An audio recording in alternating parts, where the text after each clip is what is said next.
پھر اسی طرح ثمامہ بن اثال کا واقعہ بھی آپ کے سامنے ہے.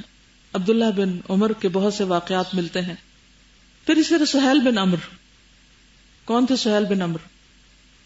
صلح حدیبیہ میں جو دشمنوں کی طرف سے آئے تھے، اہل مکہ کی طرف سے، اور انہوں نے جب وہ لکھا جا رہا تھا کانٹریکٹ تو اس میں آپ صلی اللہ علیہ وسلم سے مٹوایا تھا آپ کا نام کے آگے رسول اللہ کے. اسی پہ تو جھگڑا ہے، یہ تو ہم مانتے نہیں. بہرحال سہیل ابن عمرو جو تھا وہ بہت بڑا نیگوشیٹر تھا اور بہت زبردست قسم کا پولیٹیشن تھا. اکثر کیسر و کسریٰ کے درباروں میں جاتا، نجاشی کے دربار میں جاتا. کہتا ہے کہ اللہ کی قسم میں نے کیسر کا دربار بھی دیکھا ہے، کسریٰ کا بھی، حبشہ کا بھی، اور ان کے حواریوں کو دیکھا ہے کہ وہ کس طرح اپنے بادشاہوں کی ادب اور احترام کرتے ہیں، لیکن جو کچھ میں نے محمد الرسول اللہ صلی اللہ علیہ وسلم کے ساتھیوں کے اندر دیکھا ہے کہ وہ آپ سے کتنی محبت کرتے ہیں، وہ میں نے دنیا کے کسی بادشاہ کے دربار میں نہیں دیکھا.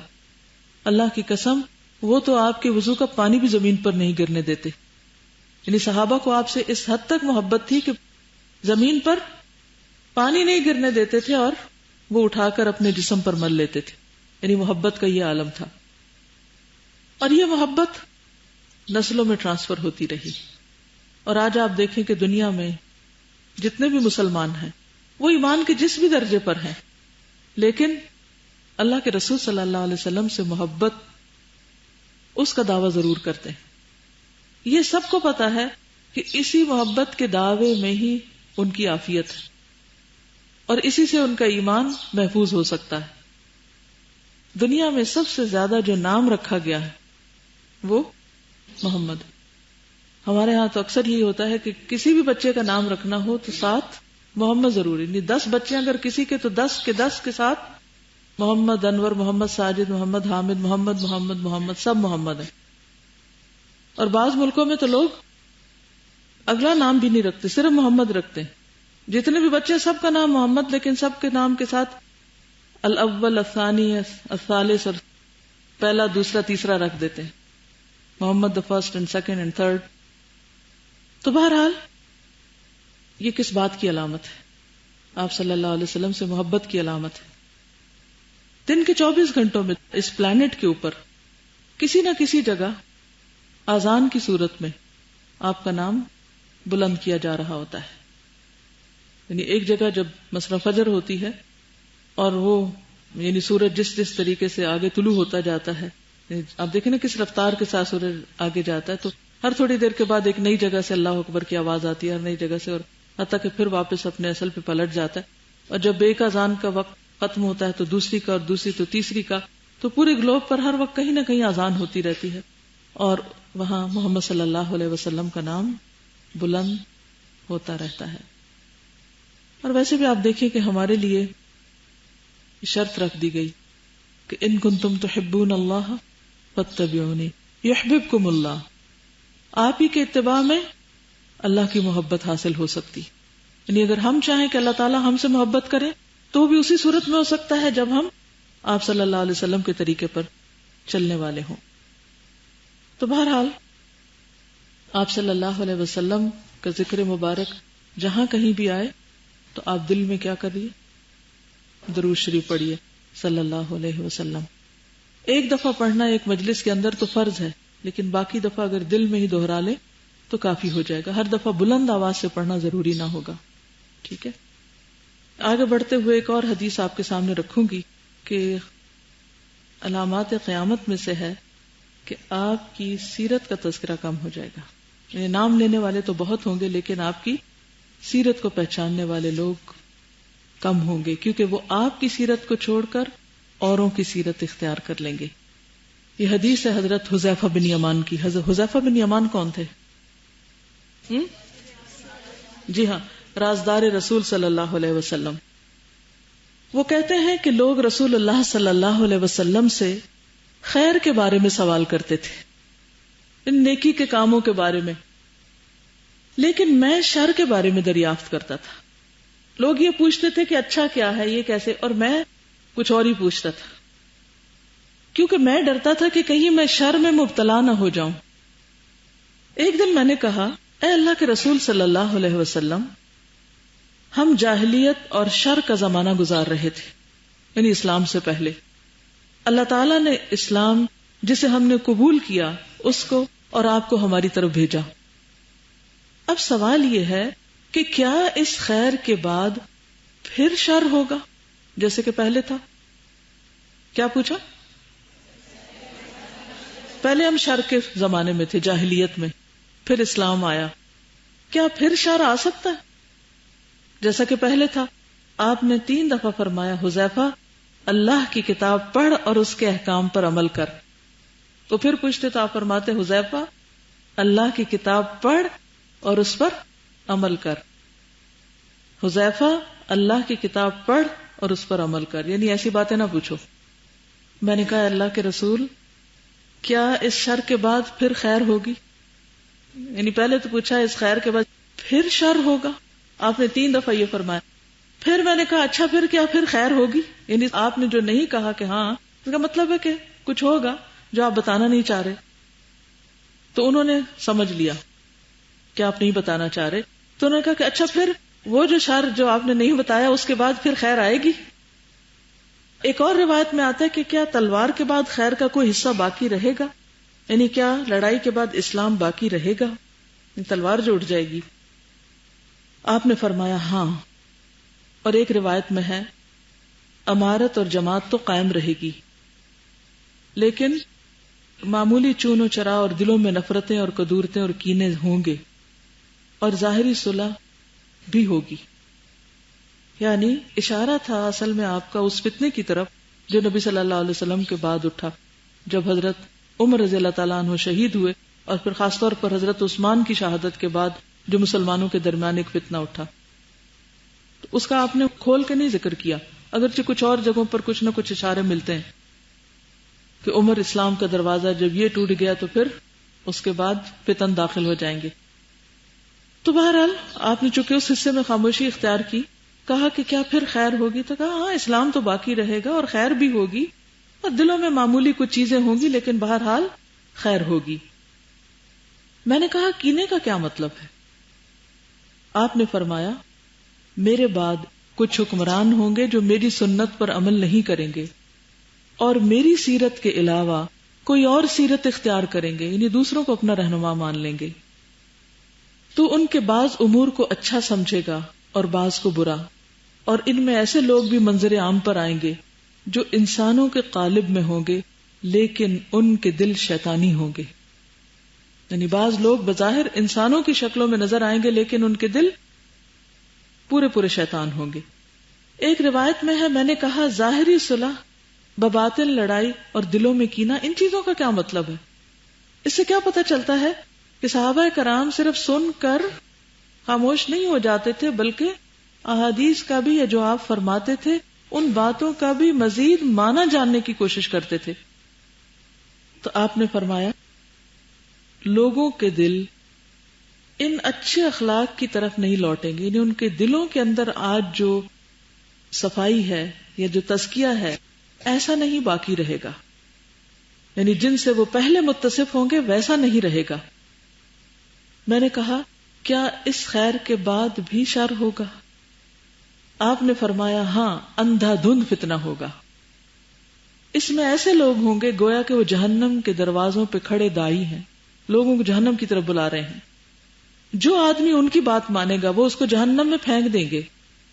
میں نے کہا اللہ کے رسول صلی اللہ علیہ وسلم ایسے لوگوں کی صفات بیان فرمائیے، کون ہوں گے وہ؟ آپ نے فرمایا وہ ہماری نسل کے ہوں گے اور ہماری طرح باتیں کریں گے. میں نے کہا اللہ کے رسول صلی اللہ علیہ وسلم اگر ایسا زمانہ مجھے پالے تو میرے لیے کیا حکم ہے؟ آپ نے فرمایا مسلمانوں کی جماعت اور ان کے حکمران کو لازم پکڑ رکھنا، یعنی جو لیڈرز ہوں گے، حکمران سے مراد ضروری نہیں کسی خاص ملک کا پریزیڈنٹ یا پرائم منسٹر، اس سے مراد کون ہے؟ جو بھی لیڈرز ہوں گے، یعنی مین سٹریم کو تھامے رکھنا، امیر کی بات سننا اور ماننا، اگرچہ تیری پٹائی کر دی جائے اور تیرا مال لوٹ لیا جائے پھر بھی ان کی بات سننا اور اطاعت کرنا. میں نے کہا اگر سرے سے مسلمانوں کی جماعت نہ ہو، نہ حکمران ہو، تو پھر میں کیا کروں؟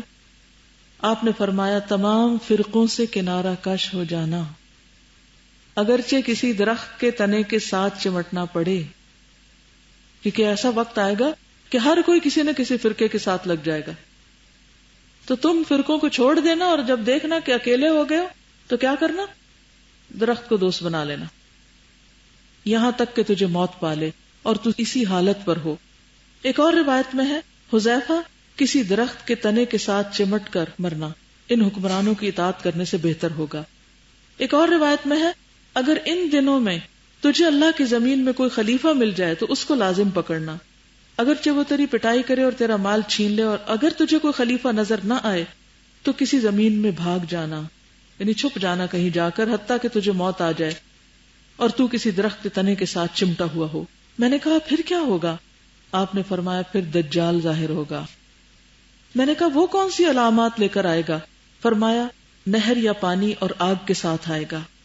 جو اس کی نہر میں داخل ہوا اس کا اجر ضائع اور گناہ ثابت ہو جائے گا، اور جو اس کی آگ میں داخل ہوا اس کا اجر ثابت ہو جائے گا اور اس کا جرم مٹ جائے گا. میں نے کہا اللہ کے رسول صلی اللہ علیہ وسلم دجال کے بعد کیا ہوگا؟ آپ نے فرمایا عیسی ابن مریم. میں نے کہا پھر کیا ہوگا؟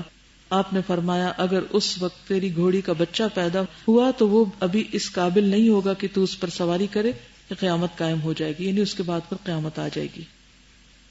بہرحال اس حدیث میں خاص طور پر جس چیز کی طرف توجہ دلائی جا رہی ہے وہ یہ ہے کہ اللہ کے رسول صلی اللہ علیہ وسلم کے بعد مختلف ادوار آئیں گے، کبھی اچھا کبھی برا، کبھی اچھے حالات ہوں گے کبھی نہیں، لیکن ایک ایسا وقت آ جائے گا کہ جس میں لوگ سیرت کو چھوڑ کر، آپ صلی اللہ علیہ وسلم کی سنت کو چھوڑ کر، آپ کے طرز زندگی کو چھوڑ کر اوروں کے طور طریقے اختیار کر لیں گے.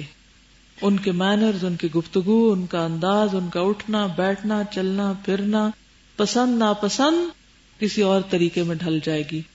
یعنی ان کا پورا کلچر بدل جائے گا، دوسرے کلچرز ڈومینیٹ کر جائیں گے اور وہ اس پر فخر محسوس کریں گے. مثلا آپ نے بیٹھ کر کھانا پسند کیا تو وہ کھڑے ہو کر کھانے پر فخر کریں گے. آپ نے دائیں ہاتھ سے پینے کے لیے کہا تو وہ بائیں ہاتھ سے پینے کو اور بائیں ہاتھ سے کھانے کو اپنا کلچر بنا لیں گے.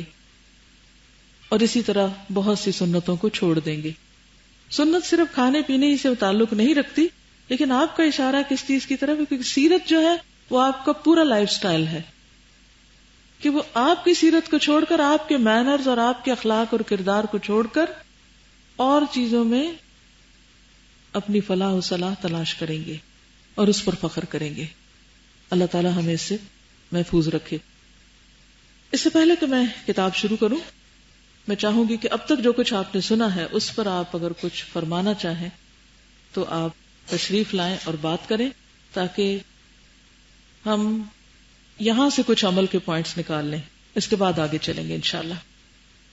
السلام علیکم ورحمۃ اللہ وبرکاتہ. میں یہ سوچ رہی تھی کہ ہماری کتنی خوش نصیبی ہے کہ ہم نے ابھی ابھی اللہ کی محبت کے بارے میں اتنی تفصیل اور ترتیب کے ساتھ اور کنسسٹنسی کے ساتھ پڑھا. پہلے تو دعائے شافی یا ہفتے میں ایک دفعہ ہوا کرتی تھی، تو وہ ہفتے میں کافی سارا وہ ایفیکٹ ڈائلیوٹ ہو جاتا تھا اس کا پچھلے لیسن کا. اس دفعہ ہم نے چونکہ روز روز اس کو پڑھا ہے تو اس کا ایفیکٹ بہت زیادہ اسٹرانگ ہے دلوں میں.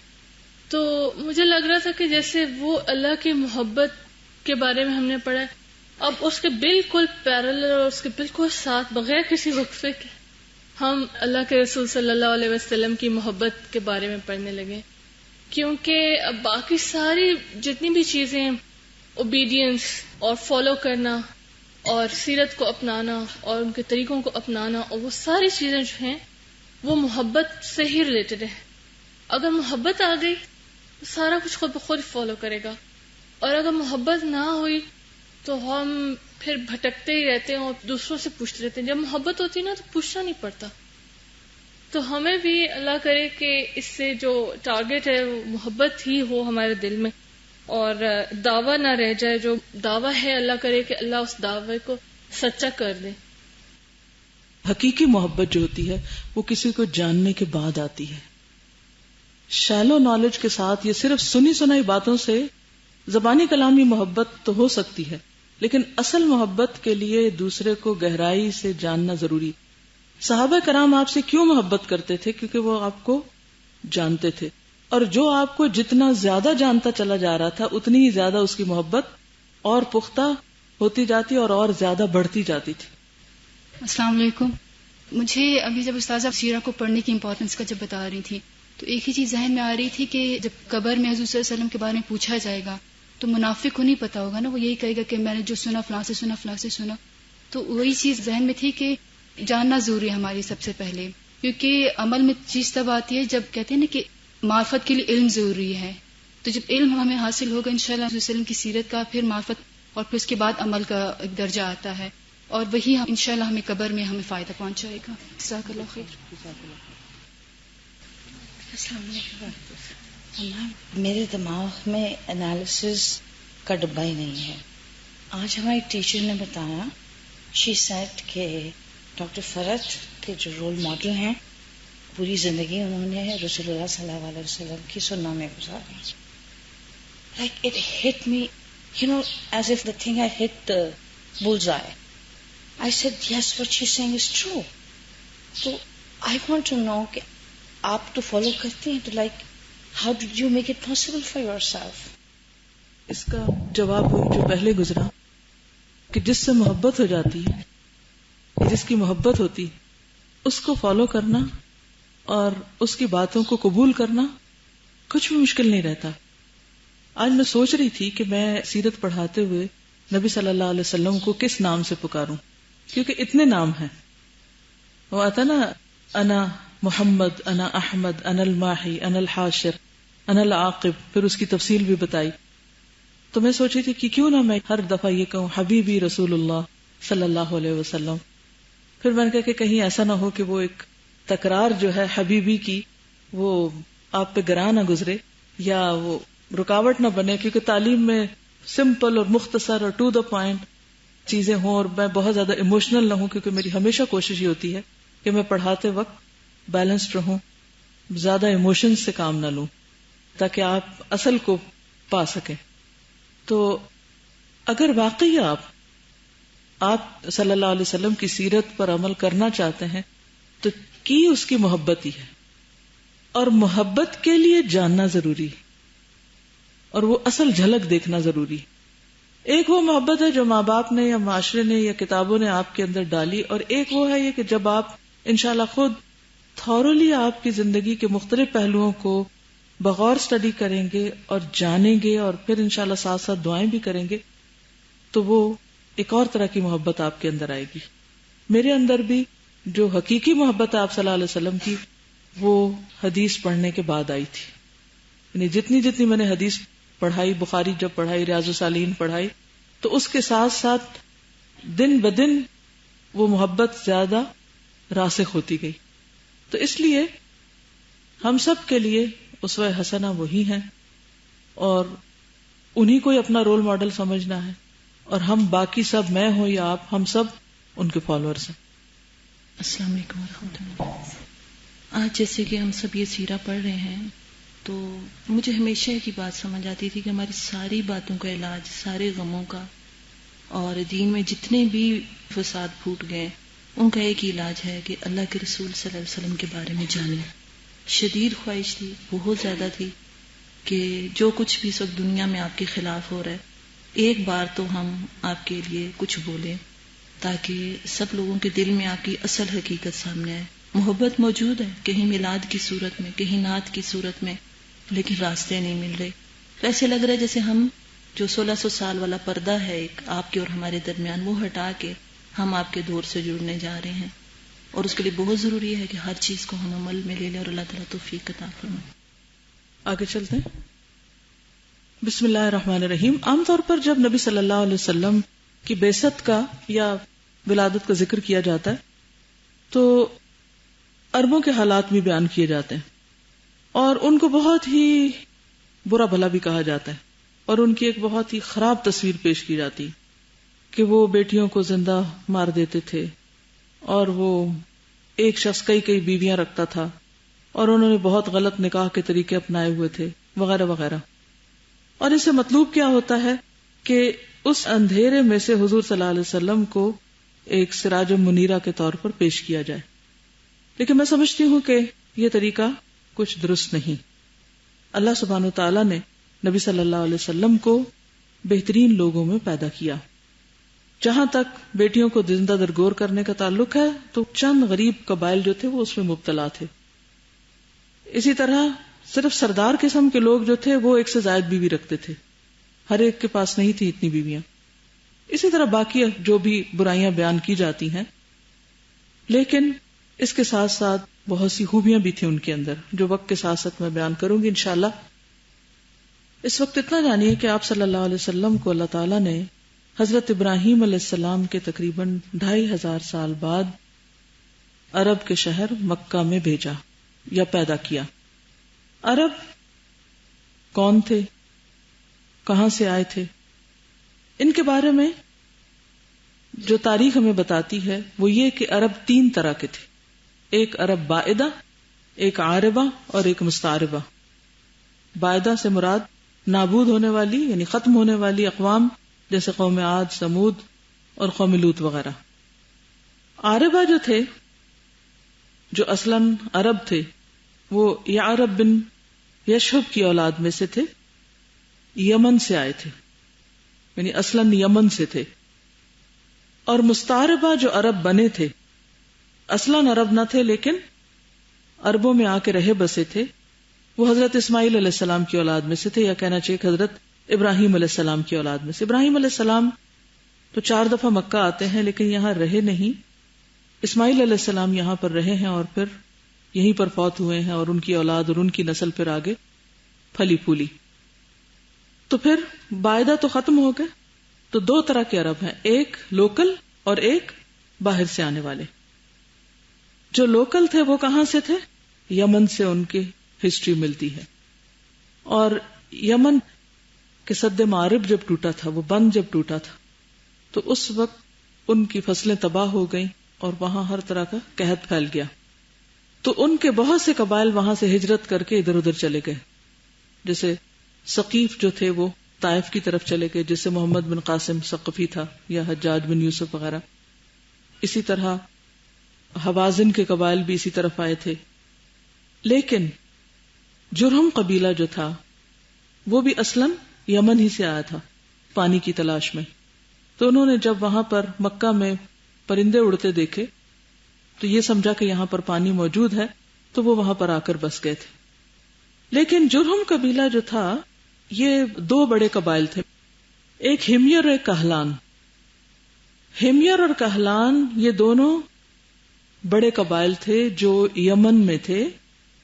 کہلانی جو تھے یہ بند ٹوٹنے سے پہلے وہاں سے نکل گئے تھے. یوں لگتا ہے کہ جیسے کہلان اور ہمیر کی آپس میں کچھ چپکلش تھی، تو ایک قبیلہ وہاں سے نکل کر اور ادھر ادھر بکھر گیا، اور اس کے بعد جب سیلاب آیا تو دوسرا بھی نکلا. اور جرہم جو تھا یہ دوسرے قبیلے سے تعلق رکھتا تھا، یعنی ہمیر سے. دوسری طرف حضرت ابراہیم علیہ السلام، آپ سب کو معلوم ہے کہ ابراہیم علیہ السلام عراق کے شہر اور میں پیدا ہوئے تھے جو کوفہ کے قریب ہے. کوفہ کو تو پتہ ہی نہیں، کوفہ کے قریب تھا، فرات کے مغربی ساحل پر. انشاءاللہ کسی وقت میں نقشہ بھی دکھاؤں گی آپ کو. اس وقت زبانی سمجھ لینا کافی ہے کیونکہ 2 چیزیں میں نے ساتھ کی تو پھر آپ ڈسٹریکٹ ہوں گے. اینڈ میں اٹھ کے میں آپ کو مشکل الفاظ لکھ دوں گی، تھوڑا سا بریف کر دوں گی. تو ابراہیم علیہ السلام کو جب عراق میں اور میں ان کے آبائی گاؤں میں یا آبائی شہر میں آگ میں پھینکا گیا تھا اور اللہ تعالیٰ نے اس میں سے ان کو نجات دی، نکال لیا. جب انہوں نے حسبنا اللہ و نعم الوکیل پڑھا تو وہاں سے پھر انہوں نے ہجرت کی تھی. آپ کے ساتھ اور کون گیا تھا؟ حضرت سارہ جو آپ کی چچا زاد تھی، انتہائی خوبصورت عورت تھی. ان کے ساتھ آپ کی شادی ہوئی، وہ آپ کے ساتھ ہجرت کی. اسی طرح آپ کے بھتیجے لوط علیہ السلام، یہ 3 لوگ وہاں سے نکلے. پہلے یہ حران آئے. مجھے عربی اور حران خود جانے کا اتفاق ہو، یہ دونوں شہر میں نے دیکھے ہوئے ایک اپنے تعلیمی سفر میں. حران کا علاقہ وہ ہے جہاں امام ابن تیمیہ بھی پیدا ہوئے، اسی لیے حرانی کہلاتے ہیں. حران دنیا کے قدیم ترین شہروں میں سے ہے. اب ایک چھوٹا سا قصبہ ہے، یعنی آج کل قلعے وغیرہ بھی ہیں وہاں پر. تو حران تشریف لائے. پھر حران سے یہ ایک دفعہ مصر کی طرف گئے. کون؟ ابراہیم علیہ السلام. وہاں وہ مشہور واقعہ پیش آیا کہ جو اس وقت کا بادشاہ تھا یا فرعون تھا، وہ جب دیکھتا کسی بھی خوبصورت عورت کو تو وہ اس سے چھین لیتا یا اپنا غلام بنا لیتا. حضرت ابراہیم کے ساتھ حضرت سارہ تھی اور اس نے یہی طریقہ کیا کہ حضرت سارہ کو الگ اپنے پاس لے گیا, ان پر بدنیتی کی. حضرت سارہ اللہ کی نیک بندی تھی, انہوں نے دعا کی تو اس وقت اس بادشاہ کے ہاتھ پاؤں مڑنے لگے اور اس کی جان پہ بن گئی. اس سے اس نے اندازہ لگایا کہ یہ کوئی خاص عورت ہے, یہ عام عورت نہیں ہے. یعنی اس وقت اس نے کوئی ایسی بد دعا دی کہ اس کو جان کے لالے پڑ گئے, جس سے وہ بادشاہ حضرت سارہ سے بہت متاثر ہوا اور اپنی بیٹی حضرت سارہ کو گفٹ کر دی, جس کا نام کیا تھا؟ ہاجرہ. حضرت سارہ جو تھی وہ حضرت ابراہیم سے بہت محبت کرتی تھی. بہت سال گزر چکے تھے شادی کو, لیکن کوئی اولاد نہیں تھی. اب کیا ہوا کہ حضرت سارہ نے خود حضرت ہاجرہ کو ہبہ کر دیا. کس کو؟ ابراہیم علیہ السلام کو. یہاں سے یہ لوگ عراق سے حران سے ایجپٹ سے فلسطین کی طرف چلے گئے. ٹھیک ہے, جب فلسطین گئے تو وہاں پر حضرت ہاجرہ کو اللہ سبحانہ وتعالی نے اسماعیل علیہ السلام عطا کیے. حضرت سارہ برداشت نہیں کر سکی. پہلے تو وہ خوش ہوئی, لیکن بعد میں جو عورت کے اندر اللہ نے ایک جیلسی رکھی ہے وہ اٹھائی, بہت ہی غصے میں آ گئی اور قسم کھا لی کہ میں اس کے جسم کے 3 حصے کاٹ دوں گی. ابراہیم علیہ السلام بہت پریشان ہوئے. پھر اس نے خود ہی کہا کہ آپ ان کو یہاں سے لے جائیں. اللہ کا حکم بھی یہی آیا. تو ابراہیم علیہ السلام حضرت ہاجرہ کو اور چھوٹے بچے کو لے کر جس طرف اللہ نے رخ کروایا اس طرف لے گئے, اور وہ کہاں جا کے ٹھہرے؟ جہاں اللہ کا گھر بننا تھا, مکہ میں. مکہ کی اس وادی میں جہاں نہ پانی تھا, نہ کھیت تھا, نہ کوئی انسان تھا, نہ چرند نہ پرند, کوئی چیز نہیں تھی. ابھی کعبہ نہیں بنا. وہاں ایک ٹیلے کے پاس انہوں نے حضرت ہاجرہ اور اسماعیل علیہ السلام کو چھوڑا اور واپس پلٹنے لگے.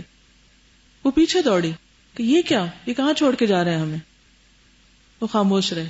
پھر پوچھا, پھر کہا اللہ ہمارا کب بہذا, کیا اللہ نے آپ کو اس کا حکم دیا, اللہ نے اس کا اذن دیا کیا مجھے یہاں چھوڑ دے؟ ابراہیم علیہ السلام نے کہا ہاں. کہا اذن لن یضیعنا اللہ ابدا, پھر اللہ ہم کو ہرگز ضائع نہیں کرے گا. ایک اور روایت میں آتا ہے کہ انہوں نے کہا حسبنا اللہ ونعم الوکیل.